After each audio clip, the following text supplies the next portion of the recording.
Hello and welcome. You're watching Global Lens on News9 Live with me, Neha Khanna. Our big focus on the show tonight is on the massive developments that are taking place in Israel, the controversial judicial overhaul, and the nationwide protests that have rocked the Netanyahu government. In a tectonic development that could have far-reaching ramifications for the country, Israel's parliament, known as the Knesset, on Monday ratified the first bill of a highly controversial judicial overhaul sought by Prime Minister Benjamin Netanyahu and his far-right allies. This after last-ditch compromise efforts collapsed and failed to ease a constitutional crisis that has been convulsing the country for months. The amendment limiting the Supreme Court's powers to invalidate any government decisions if it deemed them unreasonable was passed by a 64-0 vote after opposition lawmakers walked out in protest. Soon after, Prime Minister Netanyahu, in his address to the nation, claimed, "Fulfilling the will of the voters is by no means the end of democracy, it is the essence of democracy." He termed the passage of the law a necessary democratic move and blamed the opposition for refusing to compromise. Netanyahu also urged military reservists who've been protesting not to refuse to serve. There have been unprecedented protests across Israel against Netanyahu's highly polarizing plan to reshape the country's judicial system. The large-scale protests have exposed deep fissures in the Israeli society. The vote, which came after a storming session with opposition lawmakers storming out, reflects the determination of Netanyahu and his ruling coalition to move ahead with the plan, which has tested the delicate social ties that bind Israel, have rattled the cohesion of its powerful military, and repeatedly drawn concern from its closest ally, the United States. During this vote, lawmakers approved a measure that prevents judges from striking down government decisions on the basis that they are unreasonable. Supporters of the legislation say unelected judges have had excessive powers over decision-making by elected officials. But critics of the government say this new law removes a key element of the court's oversight powers and opens the way for corruption and improper appointments. The protesters feel the very foundations of their country are being eroded. The government's plan, in fact, is headed in that direction, they say. As we said, thousands of military reservists too have declared their refusal to serve under the Netanyahu government for taking steps which they see as setting the country on a path to dictatorship. Former Prime Minister and principal opposition leader Yair Lapid has said, "We are headed for disaster." Even the Biden administration in the United States has repeatedly spoken out against Netanyahu's government and its overhaul plan. President Joe Biden had said, given the range of threats and challenges confronting Israel right now, it doesn't make sense for Israeli leaders to rush this. The focus should be on pulling people together and finding a consensus. Critics say the new law would be a major stain on Israel's claim to be a liberal democracy. The overhaul calls for sweeping changes that are aimed at curbing the powers of the judiciary, whether it is limiting the Supreme Court's ability to challenge parliamentary decisions or changing the way judges are selected. Netanyahu and his allies say the changes are needed to curb the powers of unelected judges. Protesters who come from a wide swath of Israeli society see the overhaul as a power grab fueled by Netanyahu's personal and political grievances. Remember, he's on trial for corruption charges. Critics of the legislation argue that it would significantly diminish the powers of the Supreme Court and grant the ruling coalition excessive influence in appointing judges and even overruling unfavorable verdicts from the court. The law aims to take away the Supreme Court's power to strike down Israel's basic laws, which function as the country's constitution. This power to review the legality of laws is similar to the power of judicial review vested with Indian courts. The law also allows the government of Israel to choose judges by altering the composition of a 9-member committee that selects judges. Protesters say the power of the Supreme Court to review or set aside laws will now be significantly weakened with a simple majority of just one in the Knesset. That means the government would be able to overrule any court decision which is unpalatable to it. Additionally, ministers would not be required to obey the advice of their legal advisors guided by the Attorney General, something that was the case up until now. Earlier this year, another controversial reform had already been passed, removing the power of the Attorney General to pronounce a sitting Prime Minister unfit for office. There was speculation that the Attorney General was preparing to do exactly that with Prime Minister Benjamin Netanyahu due to a conflict of interest between these judicial reforms and the Prime Minister's ongoing trial for alleged corruption. Critics say Netanyahu wants to leverage the judicial reforms to cancel his own trial, an accusation the Prime Minister denies. The ruling coalition in Israel also views the judiciary as a left-leaning obstacle to its legislative agenda. Netanyahu's government has claimed that Israelis have lost faith in the legal system and its reform plans would restore power to the elected representatives instead of interventionist and unelected judges. The question is, what does this judicial overhaul mean for Israel's judiciary, its political class and its society? More importantly, what does it mean for the country's democracy? Will it mean the end of all checks and balances and government's accountability, as the critics argue? Will this law impinge on Israeli citizens' civil liberties? Is it going to set Israel on the path of authoritarianism? I feel very sad. I feel very big disappointment from our government. I think that it's not listening to the people, it's not listening to what the street says, and they're following their own ego, and it's very, very disappointing. On the other hand, I feel a lot of hope from everything that's happening here with all the people that came to all the demonstrations. He divided the people. He's held by the extremes, and he does nothing for the people, only for himself and for his friends. I think this country is going to either split into two countries or be finished altogether. I think it will continue until we feel it's necessary, until people feel safe and secure that we have enough freedom to do this. And we will only stop until we feel like we've achieved what we came here to do, which is either make a difference or open people's mind. It's a little terrifying, but I think we're holding out hope that the situation doesn't escalate to become worse, but it's also hard to see the situation in a very optimistic light. And I mean, I think all of this is only evidence that people aren't going to give up just yet, and just because the campsite itself is being taken down doesn't mean that the fight itself is going to stop, and I don't think citizens here are planning to stop anytime soon. All right, so what do these controversial judicial reforms really mean for the future of Israel? That is the burning question that currently faces the Israeli people. We have a terrific panel joining us live from Israel tonight to put into perspective this entire issue and the raging controversy of these judicial reforms. I'm joined tonight by Gilad Kariv, a member of the Knesset, that's the Israeli parliament. He belongs to the Israel Labour Party. We also have with us Professor Yaniv, Rozani, co-director of the Rubinstein Center for Constitutional Law at the Reichman University, and completing the panel tonight is Dafna, Maor, global editor with Themarker. Thank you so much to all three of you for joining us. Gilad Kariv, let me start with you.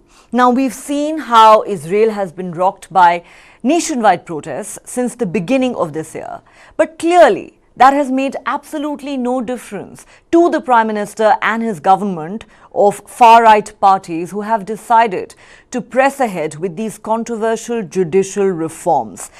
Why do the protesters and the opposition believe that these reforms are setting Israel on the path to dictatorship? Why do you believe that these reforms are dangerous for Israel? So first of all, good evening and shalom from Jerusalem. Let me start by saying that I strongly believe that this glorified democratic protest definitely succeeded to block the operation of Netanyahu's coalition. Without this process, the judicial queue would have been fully completed. And only because hundreds of thousands of Israelis are marching in the streets for the last 6 months, we succeeded to delay major elements of this reform. And I strongly believe that the only way to block Netanyahu desires to weaken the Israeli judicial branch is by continuing with this protest. Now, addressing your question, we need to remember that Israel has a strong and vibrant democracy, but in many ways this is a thin democracy.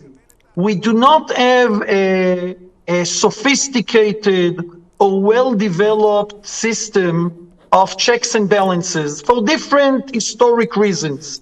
One example is the fact that we have only one house in our parliament, although we followed the British model, and I can give many other examples to this analysis that while we have a strong democracy, we don't have many sufficient elements of this democratic concept of checks and balances.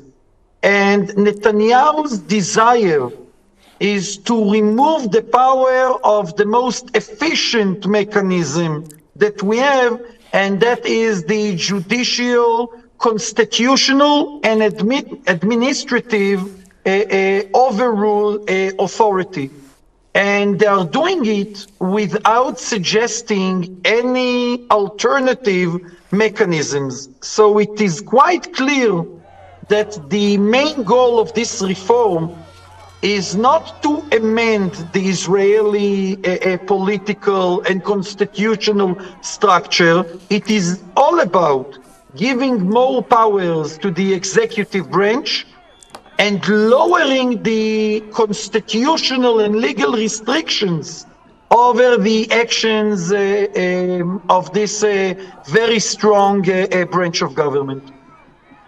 Interesting. You are saying this has nothing to do with reforming the judiciary. This is all about giving more powers to the executive. But before I go across to the others on the panel, Mr. Kariv, I have to ask you this.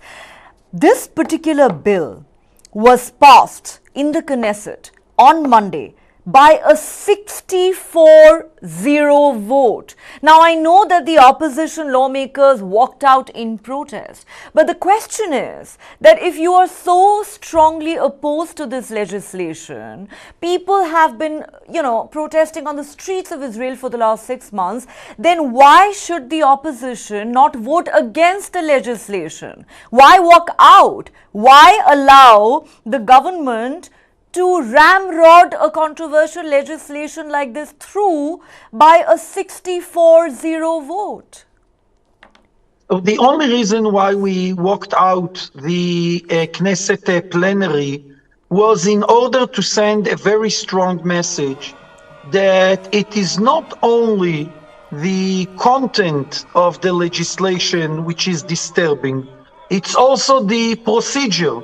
One of our main claims was and still is that when you try to lead constitutional reforms, and this is definitely the largest and deepest constitutional reform Israel ever experienced, when you are leading a constitutional reform, you need to do it very carefully. You need to lead a sincere attempt to build a wide political and social consensus, because we are not talking about the daily routine of the government. We are talking about the ground rules of the Israeli democracy. And third, we need to follow the procedures of the Israeli parliament and to fully respect them.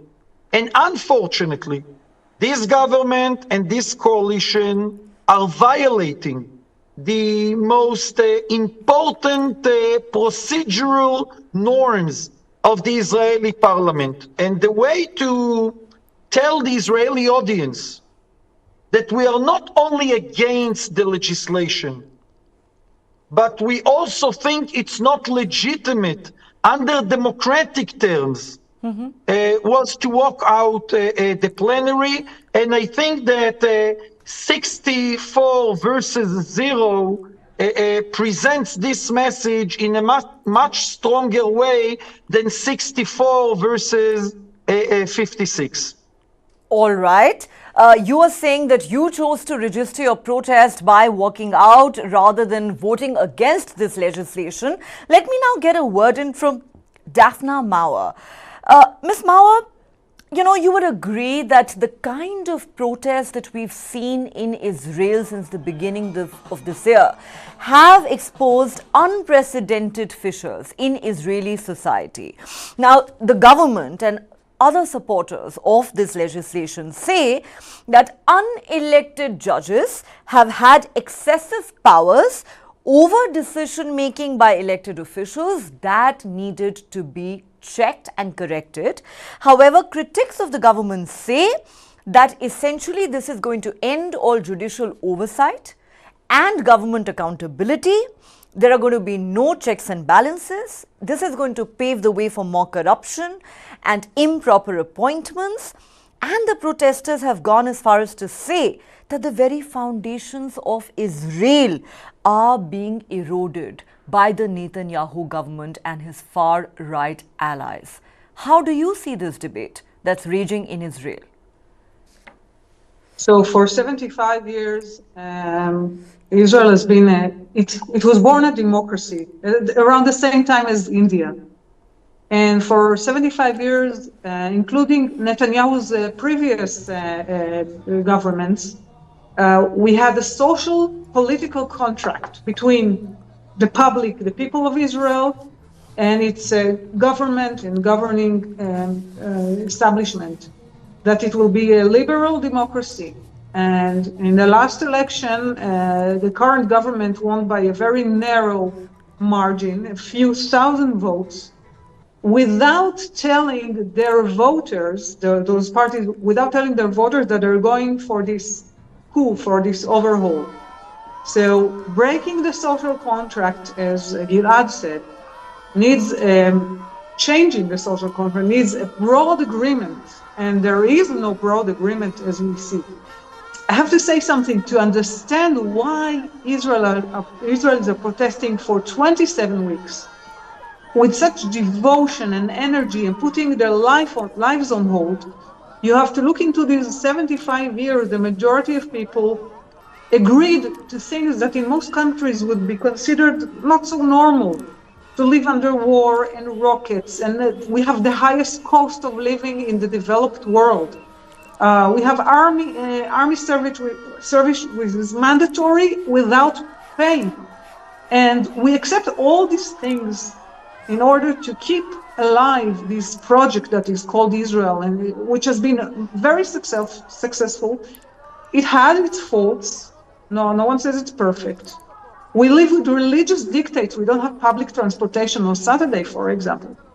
But the people have had enough, because this government is not only changing the rules, it is very dysfunctional. And it's breaking, as you mentioned, the social fabric of Israel. And we've had enough. They've had enough. Most people have had enough. And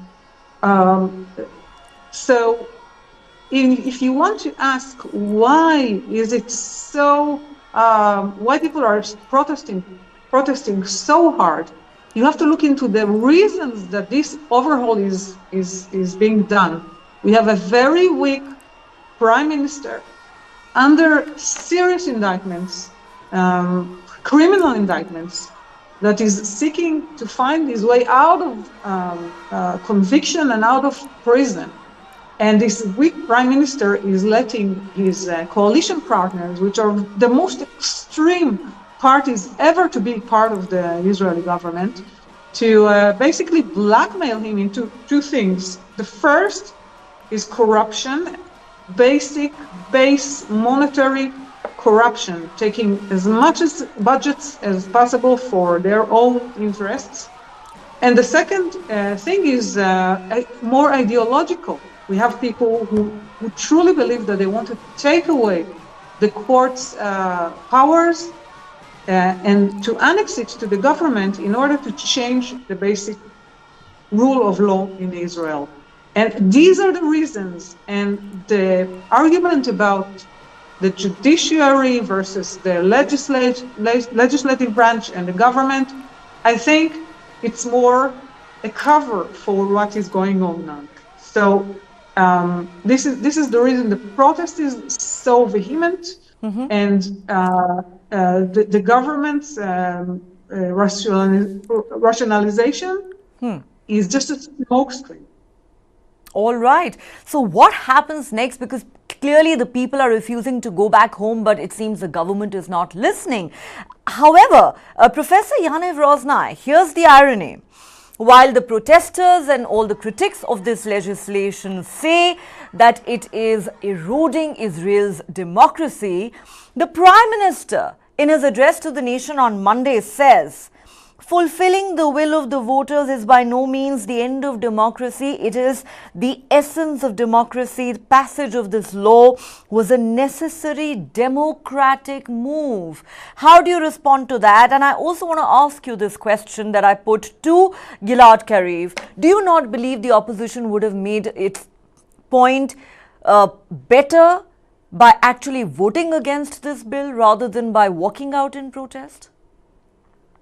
So thank you very much for having me. And responding to Prime Minister Netanyahu, I think that this bill will be good for democracy, just as smoking cigarettes is good for your health.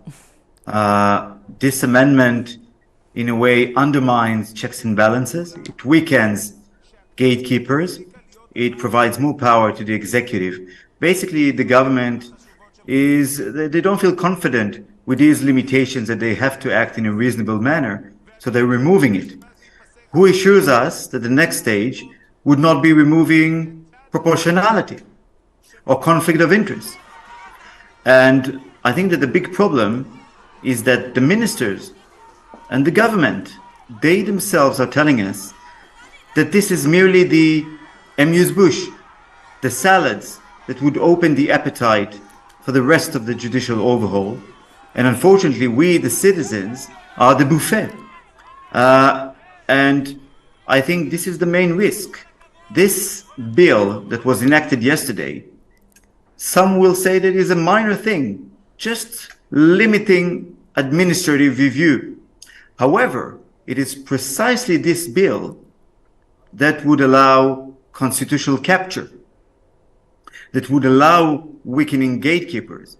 And this, in turn, would allow the government to continue with their judicial overhaul in a much more, in an easier manner, so to speak.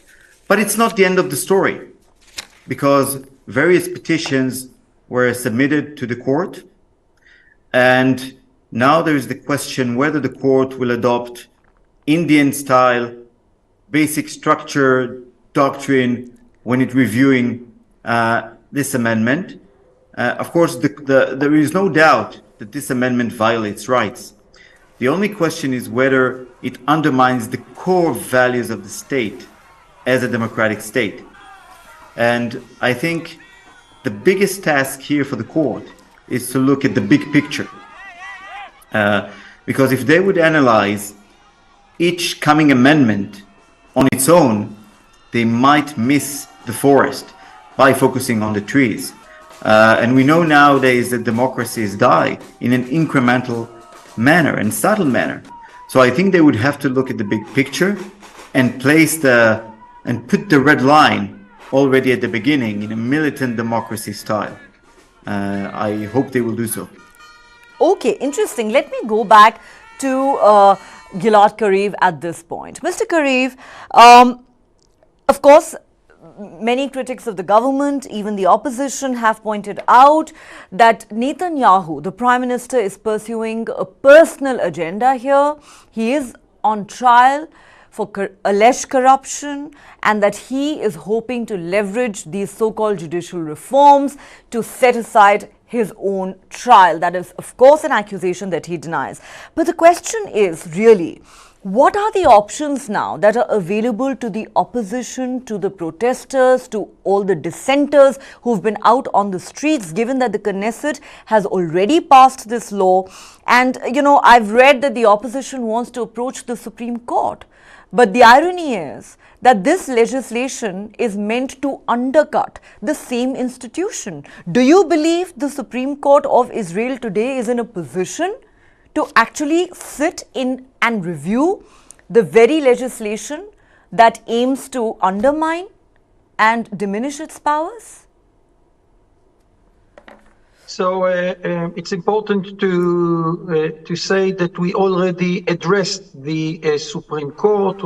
When I say we, I'm talking about members of the opposition and different groups that are part of the protest. Now, it is clear that the preferred path is to push back this judicial coup through political means.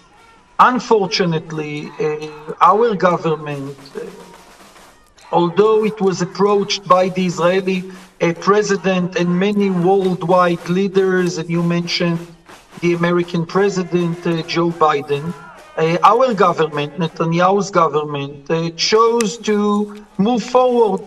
And in this situation, we have no other alternative than to address the Israeli Supreme Court. This is the institution in Israel that is authorized to overrule parliament legislation. It is clear that this is not an easy thing to overrule constitutional legislation, but here in this panel we have one of the world-known experts to this legal doctrine, Professor Rozani. This is an extremely special or irregular situation, but this is the option we have in order to protect our democracy and actually to protect the independence of the court itself. Now, it's important to say that while we address the court, the civil protest continues. I don't know of many other examples in the democratic world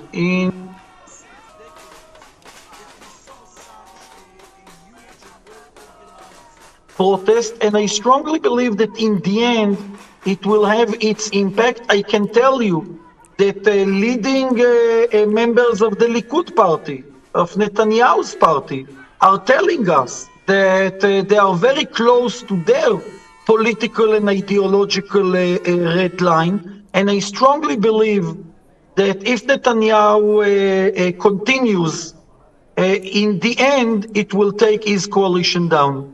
It will take his coalition down. There is no doubt that this is a weak coalition. The Prime Minister is weak, as was pointed out by Dafna, and this coalition that he has forged with these far-right political parties is on a sticky wicket. However, Mr. Kariv, I need to ask you this. If you do believe that there are enough people in the Prime Minister's own party, the Likud party, who are opposed in principle to this legislation and believe, as you put it, that a red line is being crossed, then why have they not put any pressure on the Prime Minister? Why have we not seen any statements being made in public expressing support for the protesters on the streets, for example? And also, because it is my job as a journalist to play the devil's advocate, how would you respond to those, including the Prime Minister, who argue that the judiciary had overstepped its brief on too many occasions and was interfering way too much in the work of the legislature and the executive, which is why they are constantly referred to as unelected judges by the government? So let me start by saying that definitely key leaders in Netanyahu's party publicly signaled him that they are very close to their red lines.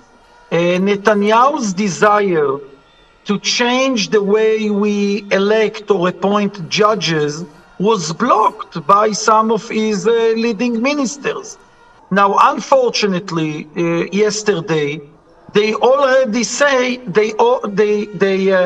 all they said was that they are coming close to their red lines, and they took a decision, I think a miserable decision, but they took a decision to support this specific legislation. But yesterday, during the vote itself, it was clear that the Israeli defense minister and some other leading partners of Netanyahu are not happy and satisfied with this development.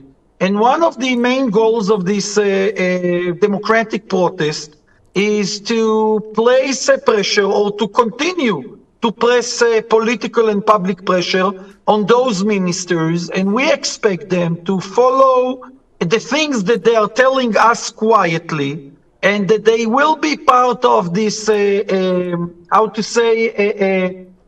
defense wall around the Israeli courts and the Israeli democracy. Now, in regard to Netanyahu's false claim, there are two things to say in order to contradict Netanyahu's claims. One is, to look around us. Israel is not the only democracy in the world.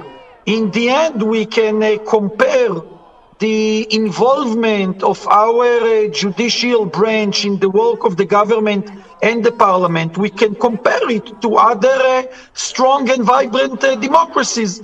And I think that in all international terms, the Israeli Supreme Court is not interfering in the work of the other branches of government in an extreme way. And please keep in mind that Israel doesn't have a written constitution. Right. So by definition, the role of the Supreme Court is more important when you don't have a strong, written, legislated constitutional base.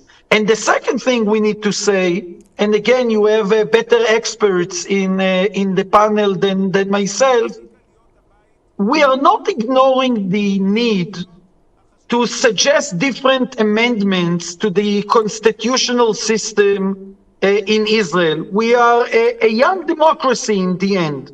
And it's okay to talk about, it's more than okay. It's a legitimate thing to demand different amendments in our constitutional system.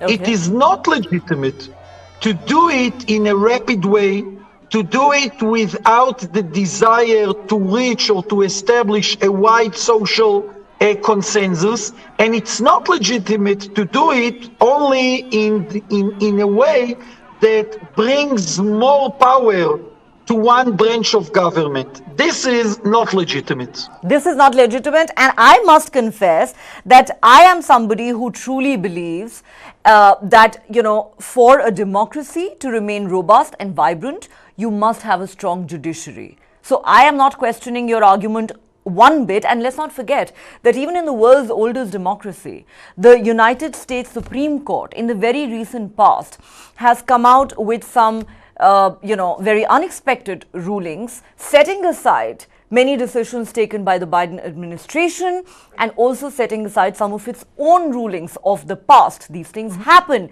in democracies. But before I take this to Dafna, Maor, I want to get a word in from Professor Yaniv Rozani. Sir, you are a constitutional expert, so I need to ask you this. Number one, now that this bill has been passed in the Knesset, what are the options available to the opposition and to all the critics of this law? And number two, they are already knocking on the doors of the Supreme Court, but I want to understand the constitutional position from you. This legislation seeks to undercut the very institution that the opposition is now turning to. What position is the Supreme Court of Israel in currently? What powers does it have? Can it really review a legislation of this nature which concerns itself? How does it work? That's a terrific question. But let me, before answering it, maybe give you some headlines about what happened about an hour ago. The Attorney General, if you remember in our previous conversation, there was a prior amendment to the Basic Law that basically changed the laws, the constitutional laws on incapacity of prime minister. because Netanyahu wanted in a way to shield the possibility that the court or the Attorney General will declare him incapable of serving as Prime Minister due to conflict of interest. And about an hour ago, the Attorney General of the country announced to the court that according to her, this constitutional amendment is abuse of constituent power, is an abuse of the basic law and should be invalidated. And this in itself, I think, is a tectonic change. But it also points to your question, because the court has already announced in prior judgments that it has the authority to review basic laws, to review amendment to basic laws, because this is a constitutional amendment. This is not an ordinary law. And in certain cases, whether it is an abuse of a basic law or a constitution that would undermine the core values of the state as a Jewish and democratic, to intervene. Now, I know some might look at it as a self-dealing. How comes the court deals with a law that deals with its own powers? But this is any type of judicial exercise, right? If I go to the court on my own rights, this is also something that the court can do. So I don't think we can actually escape this paradox in a way. I don't think that this is a consideration that the court has to consider. There is no conflict of interest here because this is an institutional interest, in contrast with the Prime Minister's own personal interests. This is the judiciary as an institution that has to deal with such an amendment that undermines not only its own authority, but also the Knesset's authority. Because the law that was enacted yesterday basically says that even if a minister refuses to exercise an authority by law, the court cannot intervene. This is a complete undermining of parliamentary power, of the rule of law, and of separation of powers between the legislator and the government. So I think the court has the authority to intervene. It has various tools and even softer remedies that it can apply. And I'm quite convinced that the court, in a way, would not go into the bunker, but will intervene in order to protect the core democratic institutions in this, unfortunately, democratic erosion process. Interesting insight that you're sharing with us, Professor Rozani. The stand of the Attorney General is certainly very, very interesting. You're also saying that there is no conflict of interest. The Supreme Court can very well review this legislation even if it concerns its own authority and powers. There's nothing in the law that stops the Supreme Court from doing so. However, let's then look at a hypothetical situation.